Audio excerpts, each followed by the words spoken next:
Today is Friday the 13th. Not as a premise, not as atmosphere, as a fact, the actual date on the actual calendar of the day you are watching this. And if you are watching this on a different day, understand that every account in this video occurred on this specific date. On a Friday. On the 13th. On the day that has carried its weight in human dread for longer than most superstitions have had names. Most people treat it as a joke. A calendar quirk dressed up in cultural anxiety, the kind of belief that educated adults perform rather than hold. They go out. They make plans. They say the words that people always say, "It's just a date, nothing's going to happen, I don't believe in that." A woman in rural Tennessee said exactly that to her sister on a Friday the 13th in October before driving a route she had driven 100 times.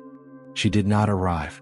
The car was found the following morning on a road she had no reason to be on, 40 miles from her intended route, engine off, keys in the ignition, her phone on the passenger seat with the last outgoing call showing her sister's number.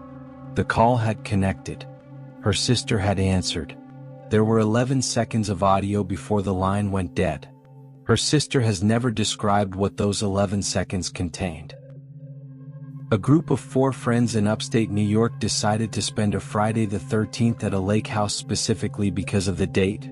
The joke of it, the irony. They arrived to find the house already occupied. Not broken into. Occupied. With evidence of habitation that the property's owner confirmed had not been there 2 days prior, when he had inspected the property for their arrival. The occupant was never identified. What they left behind has never been fully explained. And the last one. A man in Chicago walked to a corner store 4 blocks from his apartment on a Friday the 13th at 11:40 p.m. A trip he made regularly. He returned 40 minutes later. His wife noted nothing unusual. In the morning, she found his shoes by the door, the shoes he had been wearing, with soil on them that did not match anything within a 4-block radius of their building. Soil that a geologist, consulted months later, identified as consistent with disturbed earth. The kind of soil that comes up when ground is opened. 7 accounts. 7 Fridays. 7 13th days of the month where the people involved made the reasonable, rational, statistically defensible decision to go out anyway. They were wrong. The drive home from her mother's house was 45 minutes on a good night, and Karen had made it so many times that her hands knew the turns before her eyes did. She was 38, a nurse, practical to her core, the kind of person who found superstition not just unconvincing but faintly irritating. When her sister called at 9:15 p.m. on that Friday the 13th in October to ask if she was sure she wanted to drive tonight, Karen had said the words with the flat certainty of someone who had made her peace with rationality a long time ago. She left her mother's driveway at 9:22 p.m. The first 40 minutes were unremarkable. The route was state highway to county road to the 2-lane stretch through farmland that fed into her town's outer edge. She knew every mile. She had driven it in rain, in fog, in the specific thick dark of rural Tennessee winter. She was not a person who got lost. At the 40-minute mark, she became aware that something was wrong with the road. Not with her driving. With the road itself. The landmarks were off, not missing but sequenced differently than they should have been. The grain elevator that appeared on the left after the Coulter Creek Bridge was appearing before it. The cell tower that she used as a navigation anchor was on the wrong side. Small things, the kind of things that a tired person on a familiar road might rationalize as inattention. She slowed down. She checked her phone's GPS. No signal. She drove on. She reached an intersection she did not recognize. This was not possible. She knew every intersection on this route. There were 4. This was not one of them. A 4-way stop, unmarked, in the center of flat farmland, with no signage and no visible address markers on any of the 4 roads extending from it. She stopped. She sat at the intersection for a long moment with her engine running and her headlights cutting the dark in 2 directions. She chose the road that felt most like her route, the one continuing straight, matching the general bearing she had been maintaining. She drove for 8 minutes before the farmland gave way to something she recognized. Not her town. Not her route. A county road on the far side of a town she knew was 22 miles from where she should have been. She was 40 miles from her last confirmed position on a road she had never driven. She called her sister from a gas station. Her sister answered and heard her voice and immediately asked what had happened. Not asked if she was okay, not asked where she was. Asked what had happened. As if the specific quality of Karen's voice communicated that a category of event had occurred rather than a specific one. Karen has red-riven her route multiple times since, with navigation active, trying to locate the unmarked intersection. She has not found it. She has identified every intersection on the correct route, all 4 accounted for as she has always known them. A 5th does not appear on any map she has examined, on any county road survey, on any satellite image she has been able to access of the relevant farmland. She drives a different route now, longer by 11 minutes. She has never explained this to her husband, who has asked twice. She does not drive on Friday the 13th. She says this not as superstition. She says it as information. The lake house had been in the Mercer family for 30 years, and Owen Mercer had never had a problem with it. He rented it to trusted groups 4 or 5 times a year. Friends of friends, referred clients, people with documented histories of respectful rental behavior. He inspected it before and after every stay. He prided himself on the condition of the property. He had inspected it on a Wednesday, 2 days before the 4 friends were scheduled to arrive on that Friday the 13th. He had noted the condition of every room. He had photographed, as was his practice, the main living areas. He had locked up and driven home satisfied. The 4 friends, 2 couples, mid-30s, the kind of self-aware adults who had booked specifically because of the date, who thought the joke of it was worth a weekend, arrived at 7 p.m. on Friday to find the front door unlocked. Owen Mercer locked that door. They called him. He was certain. They went inside. The house was in the condition he had left it, with additions. In the kitchen, a coffee cup on the counter. Used, rinsed, placed upside down to dry on the dish rack. The practiced behavior of someone familiar with the kitchen's layout, who knew where the rack was without looking. In the main bedroom, the bed had been slept in. Not messily, made afterward, the kind of making of a bed that is a habit rather than a courtesy, smooth but not precise. In the living room, the throw blanket that Owen kept folded over the back of the couch was on the couch. Used. The impression of a person having sat beneath it still visible in the fabric. Someone had been staying in the house. Between Owen's Wednesday inspection and their Friday arrival, someone had been living in a locked lake house and had left behind the unhurried, comfortable evidence of a person at home.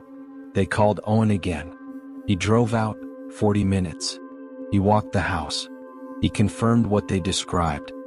He confirmed his Wednesday photographs showed the kitchen counter clear, the bedroom undisturbed, the blanket folded. He checked the locks. No damage. No sign of forced entry on any door or window.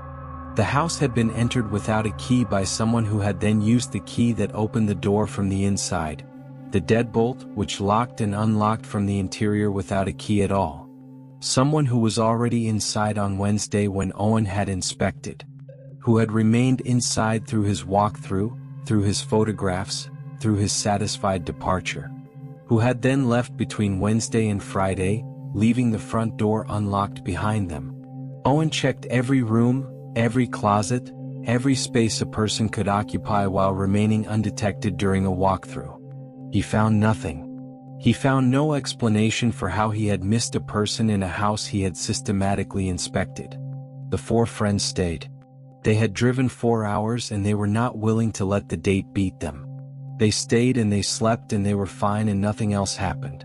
But every one of them described, at various points across the weekend, the sensation of being in a space that was not quite theirs. Not hostile. Not threatening. The particular ambient quality of a room that someone else knows better than you do. The cup on the rack. The made bed. The blanket used and replaced. the evidence of someone at home, in a house that was supposed to be empty. The soil on Marcus's shoes was not something he noticed that night.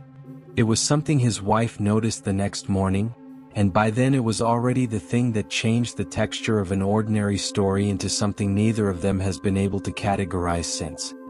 He was 41, an accountant, a man whose Friday nights followed a consistent pattern. Dinner at home, the late news, occasional walks in the neighborhood that he had been making for 6 years in the same 4-block radius. He was not a person who wandered. He was not a person given to impulse. At 11:40 p.m. on that Friday the 13th, he told his wife he was going to the corner store for sparkling water. She noted the time because she was watching the end of something and the commercial break gave her the moment to register it. 11:40, she noted it the way you note things you expect to have no relevance. He returned at approximately 12:20 a.m. 40 minutes for a 4-block trip. She had fallen asleep on the couch. She heard him come in, registered his presence, heard him take off his shoes by the door. His standard routine, the behavior of 11 years of marriage, and went back to sleep. In the morning she found the shoes. The soil was on the soles and on the lower sides, the accumulation pattern of a person who had been walking on soft, loose earth. Not pavement, not the concrete and asphalt of their neighborhood's 4-block grid. Real earth. Dark, finely textured soil with a specific quality she noticed without being able to name. She asked him about it at breakfast. He looked at the shoes for a long time. He said he didn't know. Not dismissively. Not defensively. He looked at the soil on his shoes and he said he didn't know where it had come from, and the quality of his not knowing was the quality of a person genuinely examining a gap. A person who expected to have an answer and found they didn't. She took photographs of the shoes. She cleaned them. She put them in a bag. 3 months later, a friend who was a geologist visited for dinner. She showed him the photographs. He examined them on her phone with the professional attention of someone who reads soil the way others read text. He said the composition, the color, the texture, the particulate structure visible even in a photograph, was consistent with disturbed subsoil. Earth that had been turned up from below the surface level. The kind of displacement that occurs when ground is excavated. She asked what would cause that on a residential sidewalk. He said residential sidewalks didn't produce it. She asked what did. He looked at her for a moment. Then he said, digging. The kind of soil that comes up when something below the surface is opened. Marcus has no memory of the 40 minutes. He remembers leaving the apartment. He remembers returning. The intervening time is not blank. It is simply not there. Not dark, not foggy, not the haziness of a forgotten moment. Absent. The way a page is absent from a book that was printed without it. The corner store's exterior camera shows him arriving at 11:44 p.m., purchasing the sparkling water. Leaving at 11:47 p.m., turning in the direction of home. The camera on the next block, a bank ATM, does not show him passing at any point in the following 2 hours. He has checked the route. Every camera. Every angle. He walked out of one frame and did not walk into the next. For 33 minutes, he was not on any camera between the corner store and his apartment. He came home with soil on his shoes that came from open ground. He has told no one but his wife. His wife has told no one but her geologist friend. And the geologist friend has stopped responding to her messages. The hiking trail in the Ozarks was a 7-mile loop that Donna had completed 11 times, and she had never once found it anything other than reliably, predictably itself. She was 53, a retired teacher, the kind of woman who hiked alone without apology and without fear, not from recklessness but from 20 years of accumulated experience that had taught her what real wilderness risk looked like and confirmed that a well-marked day trail in a managed park was not it. She parked at the trailhead at 8 a.m. on a Friday the 13th in April. Clear sky. Mild temperature. She noted, with mild amusement, the date. Her late husband had been deeply superstitious about it, and she had spent 30 years being his rational counterweight. Old habit made her notice the calendar. Nothing more. The first 3 miles were exactly what they always were. At the 3.2-mile marker she heard the child. Not nearby. At distance. The specific carrying quality of a child's voice in open woodland, directionless in the way that sound in trees becomes, but present and clear. Calling out. A single word, repeated, not a name she could identify, not a distress call, but the kind of repeated calling that a child does when trying to locate a parent. She stopped. She listened for a full minute. The voice stopped. She continued. At 3.8 miles she heard it again. Same voice. Same word. Now closer, she could hear the specific quality of a child's vocal register, perhaps 5 or 6 years old. To her left, off trail, deeper in the tree line. She called out. She identified herself. She said she could hear them and asked if they needed help. Silence. She called again. She stood at the trail's edge and she listened, and the woods on her left were entirely silent in the specific way that woods become silent when something in them has gone very still. She continued. At 4.3 miles she heard the voice again. Directly behind her. On the trail. Close. She turned around.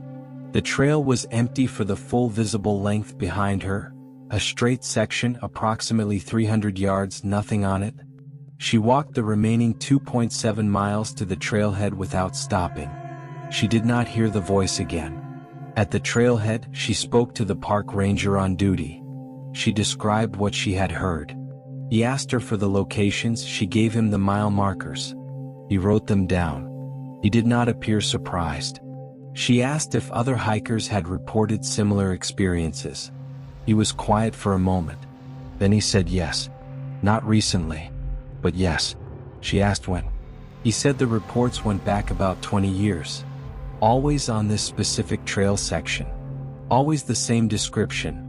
A child's voice, a single repeated word, movement that tracked the hiker without ever being visible. He said park staff had investigated every report. They had never found a child. She asked what explanation the park had settled on. He looked at her for a moment. He said, acoustic anomaly. Sound carrying from the family picnic area on the park's far side, distorted by the terrain. She asked how far the picnic area was from the 3.2-mile marker. He said 4.5 miles. She thanked him and got in her car. She has hiked the trail twice since, on dates that were not Friday the 13th. She has not heard the voice on either occasion. She has hiked dozens of trails in that park system across 20 years. She has heard nothing like it anywhere else. She does not hike that trail on Friday the 13th anymore. Not from fear. She is precise about this distinction. From respect. For whatever has staked its claim to that stretch of trail. On that day. In that specific 3-mile section where a child's voice moves through trees without a child attached to it. Donna does not believe in the date. But she believes in the evidence. And the evidence is consistent. The power outage in the Chicago neighborhood of Logan Square lasted 4 hours on a Friday the 13th in July, and for most of the 12,000 residents affected, it was nothing more than a sweaty inconvenience. A summer night without air conditioning, candles on the windowsills, the communal irritation of a city infrastructure failure. For Priya, it was the night she understood what had been in her building. She was 29, living in a 3-flat building. First floor occupied by the landlord, second floor by an older couple she had known since moving in, third floor by her. She had lived there for 2 years. It was a building she had come to feel entirely comfortable in. A building she had never had a reason to be afraid of. The outage began at 9:34 p.m. She lit candles, opened her windows to the July air, and settled in with her phone and a book the way urban apartment dwellers settle into power outages, with the slightly festive quality of an imposed simplicity. At 11:10 p.m. she heard the footsteps. Not from below, from above. From the ceiling. from a space between her ceiling and what she had always understood to be the building's roof. A crawl space, she assumed. She had never had cause to think about it. The footsteps were slow, measured, moving from the front of the building toward the back, crossing the full width of her apartment above her head, taking approximately 40 seconds to complete the traverse. She called her landlord on the first floor. He answered. He was awake. She described what she was hearing. He was quiet for a long time. Then he said, "What direction are they moving?" She said, "Front to back." He said, "Stay inside your apartment. Don't open your door." She asked him what was in the crawl space. He said nothing. She said she was hearing footsteps. He said she was not. She held her phone to the ceiling. The footsteps were audible. She asked if he could hear them through the phone. There was a pause. Then he said he was coming upstairs. He knocked on her door 90 seconds later. He had a flashlight. He did not explain. He walked through her apartment to the access panel in the ceiling of her back hallway, a panel she had never noticed in 2 years of living there, painted the same white as the ceiling, flush and handleless. He opened it with a key he had on his regular keyring. He climbed up. She heard him moving in the space above. She heard nothing else. He descended 4 minutes later. He had a look on his face that she has described as the look of a person who has found something they were not surprised to find. He closed the panel. He said there was a bird. That bird sometimes got in through a vent gap. That he would seal it in the morning. She asked him about the key. About the fact that the panel required a key to open. About the fact that birds did not produce 40-second measured footstep traversals of a building's full width. He said goodnight. He went downstairs. She called a friend, packed a bag and stayed elsewhere for 2 nights. When she returned, the ceiling panel had been drywalled over. Completely sealed. The white paint on it was not yet fully dry. She moved out 3 weeks later. She did not ask her landlord about the panel again. She has thought, in the 2 years since, about the question he asked her. Not whether she was hearing footsteps, he knew she was. Not whether she was frightened, he already knew to tell her to stay inside. He asked her what direction they were moving. Front to back. As if there were a direction that would have been worse. As if he already knew what this was and needed only the trajectory. She has not gone back to ask him what he found. She has decided she prefers not to know. The road trip had been James's idea, and his 3 friends had agreed with the enthusiasm of people who have not yet factored in the date. It was a Friday the 13th in September. A long weekend. 4 friends in their late 20s, a rental car, a loose itinerary through rural Pennsylvania that prioritized scenery over schedule. The kind of trip that exists as relief from ordinary life and that, in ordinary circumstances, delivers exactly what it promises. The circumstances stopped being ordinary at the detour. A section of highway had been closed for overnight resurfacing. They hit the detour sign at 11:15 p.m., 40 miles from their first night destination. The detour routed them through a township road system that none of them knew and that the GPS navigated with the slight hesitancy of a system working from incomplete mapping data. 12 minutes into the detour, they passed the house. Not remarkable initially. A farmhouse set back from the road, dark, the kind of rural property that exists in unremarkable hundreds across any Pennsylvania county. James noted it as they passed because of the light. A single lit window on the upper floor, the warm amber of a lamp, the only illumination in a long dark stretch of road. Normal. He noted it and moved on. For minutes later they passed the house again. Not a similar house. The same house. He could identify it by the light, by the specific window, by the way the front porch's partial roof collapsed on the left side in a shape he had registered on the first pass. The same house, on the same side of the road, appearing again in the GPS-guided detour route that should have moved them progressively away from where they had been. He said nothing to the others. He kept driving. The GPS continued to route them forward. 6 minutes after that, the house appeared again. This time he said it out loud. "We've passed that house 3 times. His friends looked up from their phones. He described what he had registered: the collapsed porch roof, the lit upper window, the specific setback distance from the road. His friend in the passenger seat pulled up a separate mapping application and began tracking their route manually. 3 minutes of silence. Then, "We're on a different road each time." 3 different roads. "We're not driving in a circle." He pulled over. They sat on the shoulder of a rural Pennsylvania township road at 11:37 p.m. and they looked at the mapping data and the GPS data, and they confirmed that their route had not repeated. They had been on 3 distinct roads, moving in 3 distinct directions, and had passed the same farmhouse all 3 times. James made a decision. He turned the car around. He drove back toward the highway and followed the closed section's detour, the wrong way along it, against the arrow, navigating by landmarks rather than GPS until he found the highway access and the construction crew who had blocked it. The construction foreman, when James rolled down his window and described what had happened on the township roads, looked at him for a moment. Then he said, "You want to stay on the highway, son? Folks around here don't take the township roads at night." James asked why. The foreman said, "Some roads don't take you where you think you're going." He waved them through the construction zone and onto the closed highway section, flagging them through despite the closure, and James drove the remaining 40 miles to their destination on empty resurfaced highway without incident. They arrived at 12:40 a.m. They did not discuss what had happened until the following morning, when the daylight made it easier to apply the available rational explanations. GPS mapping error. Rural road confusion. The disorienting sameness of farmland at night.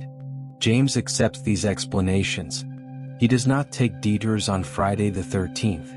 And he has never been able to account for the light in the upper window, burning warm and steady each time, as if someone inside was awake and waiting, aware that the same car was going to pass a 3rd time.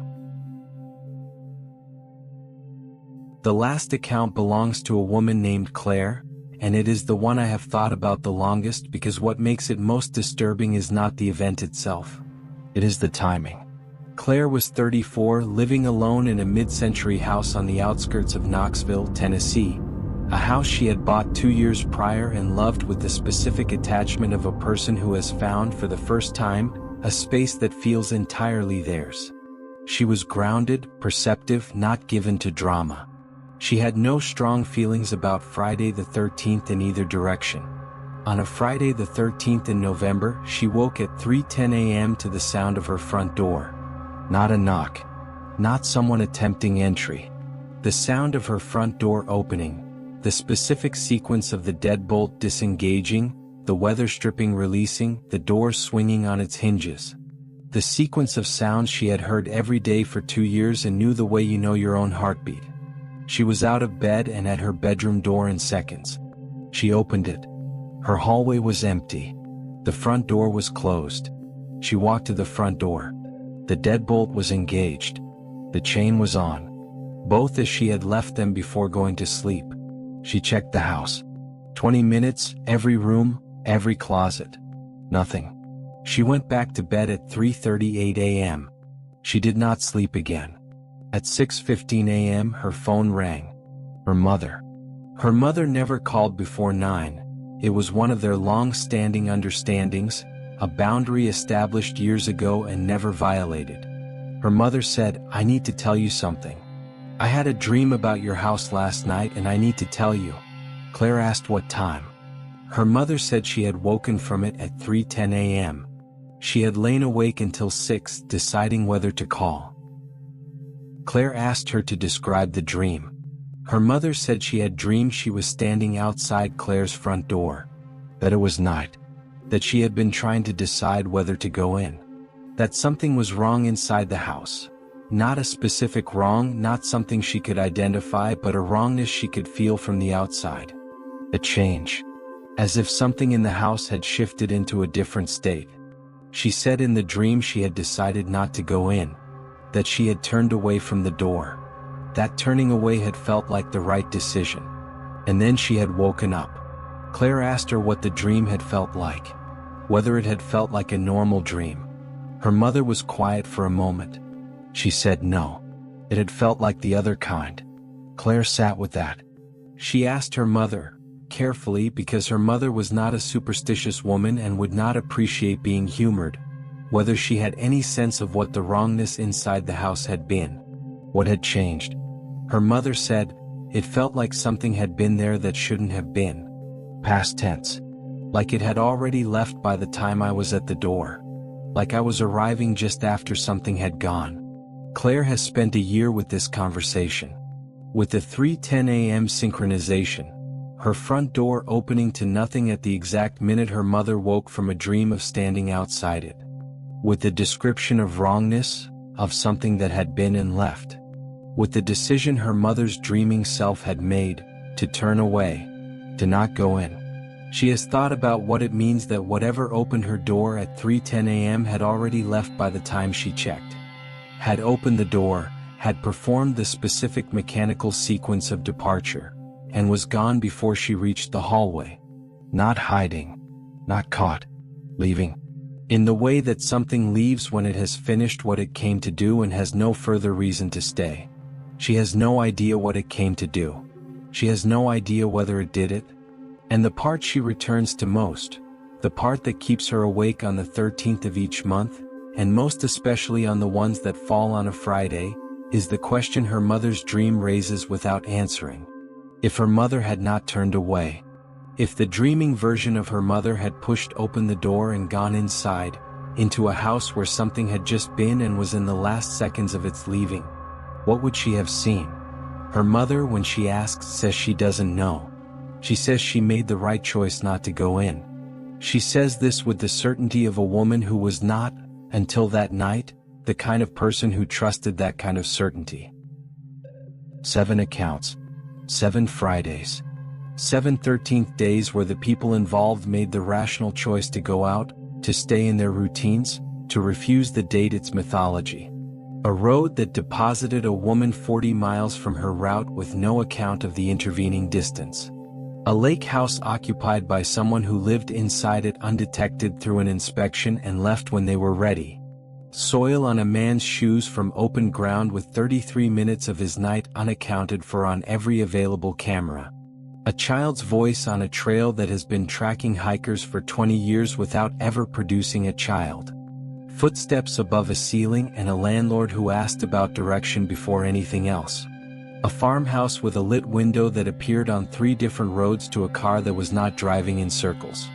And a front door that opened at 3:10 a.m. to let something out, synchronized to the exact moment a woman 60 miles away woke from a dream of standing outside it and chose, with a certainty she still cannot explain, not to go in.